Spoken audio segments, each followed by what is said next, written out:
샬롬, 반갑습니다. 사무엘하 11장 1절 말씀입니다. 그 해가 돌아와 왕들이 출전할 때가 되매 다윗이 요압과 그에게 있는 그의 부하들과 온 이스라엘 군대를 보내니 그들이 암몬 자손을 멸하고 랍바를 에워싸고 다윗은 예루살렘에 그대로 있더라. 자, 이스라엘을 이제 평정하고 어느 정도 여유를 얻은 다윗이 그의 장수들을 전장에 보내고 본인은 예루살렘에서 한가한 시간을 갖게 됐습니다. 이제까지 대부분의 전쟁을 다윗은 그들과 함께 치러왔는데, 그런데 여유가 좀 생기니까 긴장을 풀고 대단히 중요한 전장임에도 함께 출정하지 않고 예루살렘의 궁에 남아 있었던 거예요.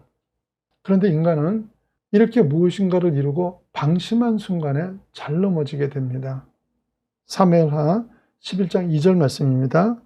저녁 때 다윗이 그의 침상에서 일어나 왕궁 옥상에서 거닐다가 그곳에서 보니 한 여인이 목욕을 하는데 심히 아름다워 보이는지라. 2절 말씀에 지금 보시면요, 그가 일어난 때가 언제라 그랬어요? 저녁 때라고 되어 있죠.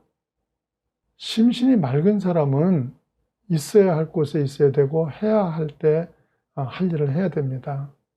공부하는 학생이 학교에 있어야 되는 시간에 공원에 있고 잠잘 시간에 올빼미처럼 돌아다닌다 그러면 문제가 생긴 거죠.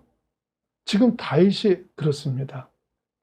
다윗은 랍바에 있어야 될 사람이 예루살렘에 있고 아침부터 왕의 직무를 봐야 하는 사람이 저녁 때가 다 돼가지고 일어난 거예요. 믿음의 사람이고 기도의 사람이지만 이처럼 나태해지자 사단이 틈을 타게 됩니다. 그는 우리아의 아내 밧세바와 동침을 하고 죄를 잉태하게 돼요. 그리고 이 사실을 은폐하고자 우리아를 집으로 가도록 불러들입니다. 자, 사무엘하 11장 6절에서 8절까지 말씀이에요. 다윗이 요압에게 기별하여 햇사람 우리아를 내게 보내라 하매 요압이 우리아를 다윗에게로 보내니 우리아가 다윗에게 이르매 다윗이 요압의 안부와 군사의 안부와 싸움이 어떠했는지를 묻고 그가 또 우리아에게 이르되 내 집으로 내려가서 발을 씻으라 하니 우리아가 왕궁에 나가매 왕의 음식물이 뒤따라 가니라.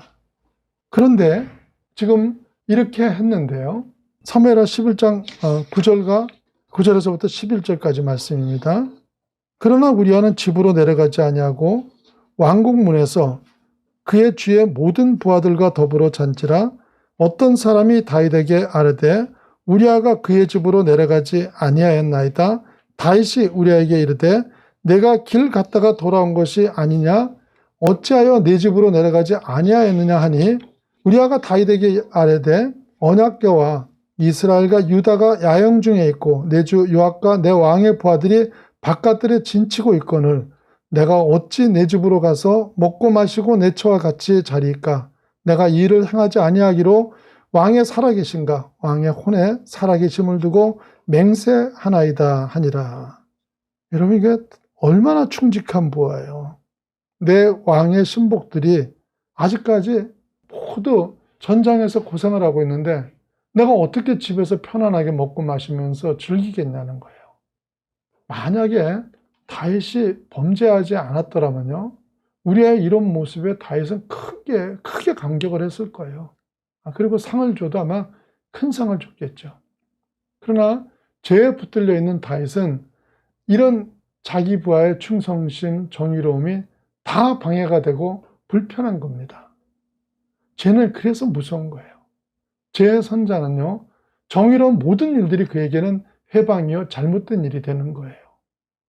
우리가 이런 충성으로 계획이 수포로 돌아가게 된 다윗은 이젠 장깨를 씁니다.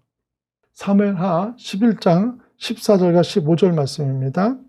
아침이 되매 다윗이 편지를 써서 우리아의 손에 들려 요압에게로 보내니 그 편지에 써서 이르기를 너희가 우리아를 맹렬한 싸움에 앞세워두고 너희는 뒤로 물러가서 그로 맞아 죽게 하라 하였더라. 믿음의 사람 다윗도 죄가 붙들고 나니까 최고로 비열한 짓을 하게 되는 거예요.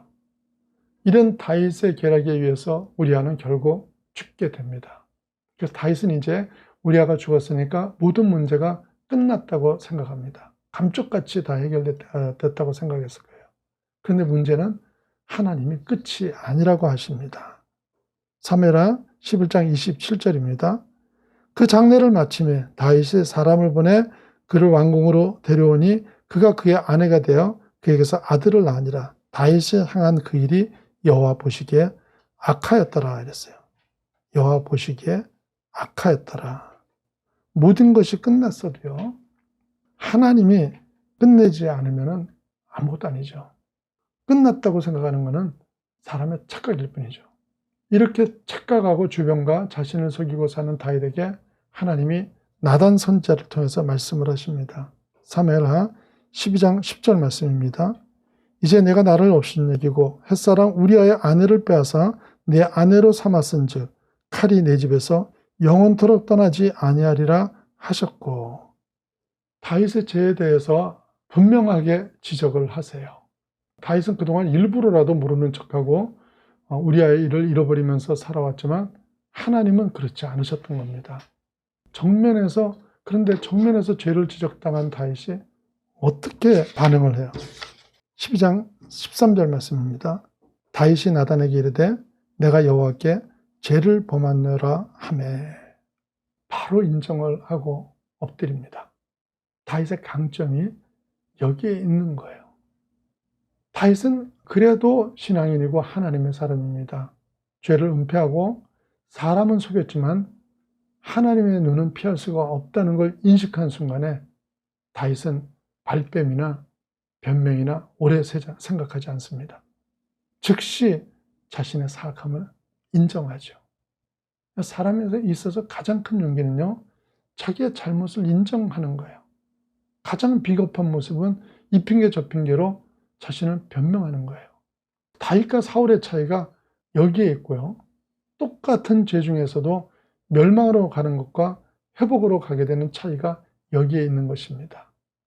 나단 선지자가 다윗을 지적했던 것처럼 사울이 하나님의 말씀을 어기고 범죄했을 때 사무엘 선지자가 지적을 했죠. 그런데 사울은 그 지적 앞에 여러 가지 핑계를 대면서 다윗하고는 전혀 다른 반응을 했는데요. 그때 사무엘 선지자가 얘기를 하죠. 사무엘상 15장 22절 말씀입니다. 사무엘이 가로되 여호와께서 번제와 다른 제사를 그 목소리 순종하는 것을 좋아하신 같이 좋아하시겠나이까? 순종이 제사보다 낫고 듣는 것이 순양의 기름보다 나으니. 여러 가지 핑계를 대지만 무엇보다 순종하라는 것이죠. 그런데 사울은 끝까지 그러지 못하고 자신을 변명하다가 결국은 멸망하게 됩니다. 사람이 살다 보면은 여러분 잘못할 수 있습니다.